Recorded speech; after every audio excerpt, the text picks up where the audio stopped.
నమస్తే, welcome to YoYo TV. Delhi liquor scam లో మరో సంచలన పరిణామం గురువారం రాత్రి చోటు చేసుకుంది. ఢిల్లీ సీఎం ఆమ్ ఆద్మీ పార్టీ చీఫ్ అరవింద్ కేజ్రీవాల్ ను కేంద్ర దర్యాప్తు సంస్థ ఎన్ఫోర్స్మెంట్ డైరెక్టర్ అరెస్టు చేసింది.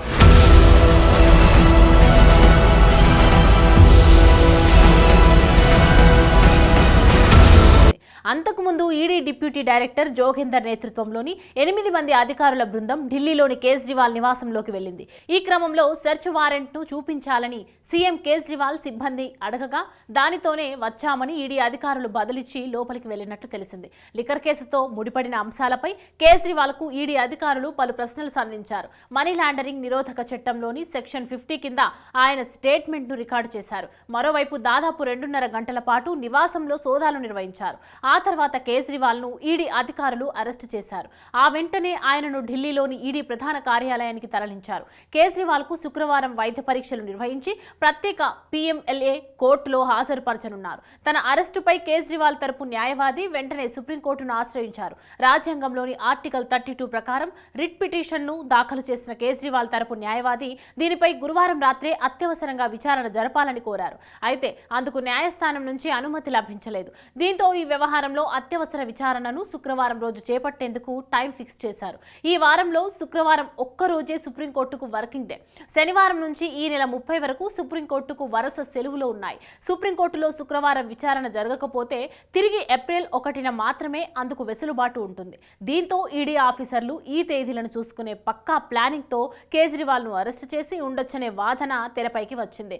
కేజ్రీవాల్ నివాసానికి ఈడీ టీం వెళ్లిన సమయానికే ఇంటి చుట్టూ ఢిల్లీ పోలీసులతో పాటు ర్యాపిడ్ యాక్షన్ ఫోర్స్ ను మోహరించారు. ఆ ఇంటి వైపునకు వెళ్లే దారులన్నీ పోలీసులు మూసేశారు. మరోవైపు ఈడీ హెడ్ క్వార్టర్ దగ్గర కూడా భారీ పోలీసు బందోబస్తు ఏర్పాటు చేశారు. ఇదే కేసులో కీలక నిందితురాలుగా ఉన్న బీఆర్ఎస్ ఎమ్మెల్సీ కల్వకుంట్ల కవితను గత శుక్రవారం సాయంత్రమే ఈడీ హైదరాబాద్ లో అరెస్టు చేసి ఢిల్లీకి తీసుకెళ్లింది.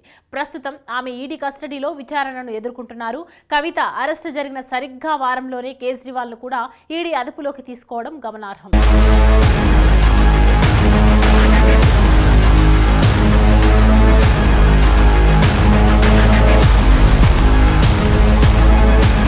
లిక్కర్ స్కామ్ కేసులో తాను ఈడీ విచారణకు సహకరించేందుకు సిద్ధమని, అయితే అరెస్టు నుంచి తనకు రక్షణ కల్పించాలంటూ కేజ్రీవాల్ దాఖలు చేసిన పిటిషన్కు ఢిల్లీ హైకోర్టు గురువారం ఉదయం నో చెప్పింది. తీవ్ర చర్యలు తీసుకోకుండా రక్షణ కల్పించాలని కేజ్రీవాల్ ఆ పిటిషన్లో విజ్ఞప్తి చేశారు.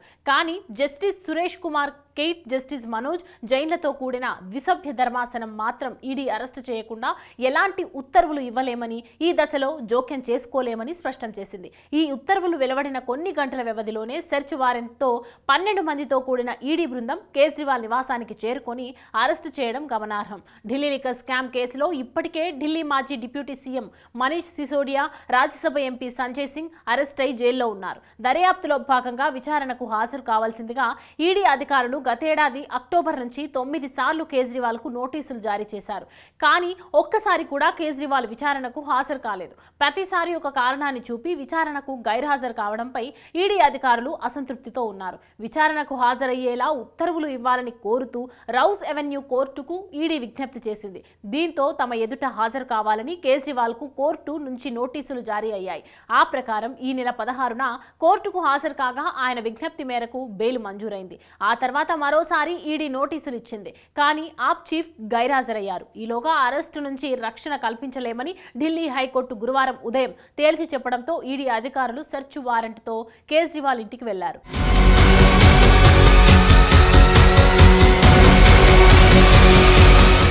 ఢిల్లీ లిక్కర్ కేసులో సౌత్ గ్రూప్ నుంచి 100 కోట్ల ముడుపులు అందుకున్న వారిలో కేజ్రీవాల్తో పాటు సిసోడియా కూడా ఉన్నారని ఈడీ పలు ఛార్జ్షీట్లలో ప్రస్తావించింది. ఈ కేసులో ఇప్పటి వరకు అరెస్ట్ అయిన 12 మంది ఇచ్చిన స్టేట్మెంట్లలో కూడా కేజ్రీవాల్ పేరు వినిపించినట్లు ఈడీ గుర్తు చేసింది.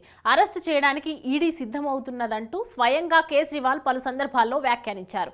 ఇదే విషయాన్ని ఆమ్ ఆద్మీ పార్టీ నేతలు కూడా మీడియా సమావేశాల్లో వెల్లడించారు. ఎంక్వైరీకి హాజరు కాకుండానే ఈడీ అధికారులు ఏం కోరుకుంటున్నారో ఎలా తెలుస్తుందంటూ కేజ్రీవాల్ పిటిషన్పై విచారణ సందర్భంగా ఢిల్లీ హైకోర్టు వ్యాఖ్యానించింది. నిజంగా అరెస్టు చేస్తారనే భయమే ఉంటే యాంటిసిపేటరీ బెయిల్ అప్లికేషన్ ఎందుకు దాఖలు చేయలేదని ప్రశ్నించింది. ఢిల్లీ లిక్కర్ పాలసీ రూపకల్పన సమయంలో మద్యం తయారీదారులు, హోల్సేల్ వ్యాపారులు, రిటైల్ దుకాణాలకు మేలు జరిగేలా కేజ్రీవాల్ ప్రభుత్వం వ్యవహరించిందనే ఆరోపణ ఉంది. కొందరికి అక్రమ ప్రయోజనం చేకూర్చేందుకు కేజ్రీవాల్ సర్కారులోని పెద్దలు 100 కోట్ల మేర ముడుపులు తీసుకున్నారని ఈడీ అంటోంది. ఈ వ్యవహారంలో కేజ్రీవాల్, మనీష్ సిసోడియాల కీలక పాత్ర ఉందని ఆరోపిస్తోంది.